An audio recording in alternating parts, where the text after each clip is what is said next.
खबरों के सिलसिले को आगे बढ़ाते हैं। अफगानिस्तान की सूरत हाल की बात करें तो काबुल में मामूलाते जिंदगी बहाल हो रहे हैं, सड़कों पर ट्रैफिक रवा दवा है। वजारत इत्तलात समेत दीगर वजारतों में भी रफ्ता रफ्ता सरकारी उमूर की अंजामदही बेहतर हो रही है। मजीद बता रहे हैं काबुल से बोल न्यूज़ के नुमाइंदे उमैर यासर। इस वक्त हम काबुल शहर के ज़ेर ज़मीनी चौक में मौजूद हैं और हम देख रहे हैं कि ये इंतहाई मसरूफ़ चौक है। काबुल का ये मरकज़ी इलाका कहलाता है, बिल्कुल काबुल के वस्त में ये इलाका है। हम देख रहे हैं कि हर तरफ ट्रैफिक रवां दवां है, कारोबार ज़िंदगी उरूज पर है।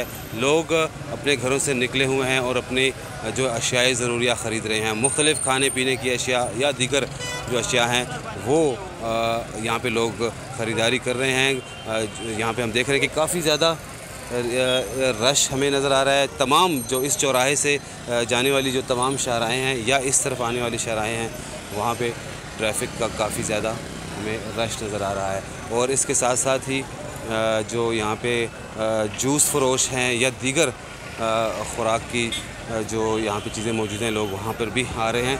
एक तारीख़ी मस्जिद भी, इसके खूबसूरत गुंबद और मीनार भी हमें यहाँ पे नज़र आ रहे हैं।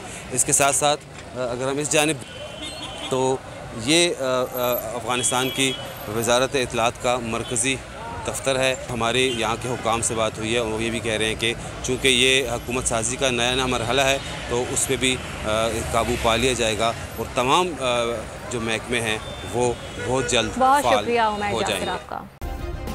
सब्सक्राइब करें और बेल दबाएं ताकि कोई खबर रह न जाए।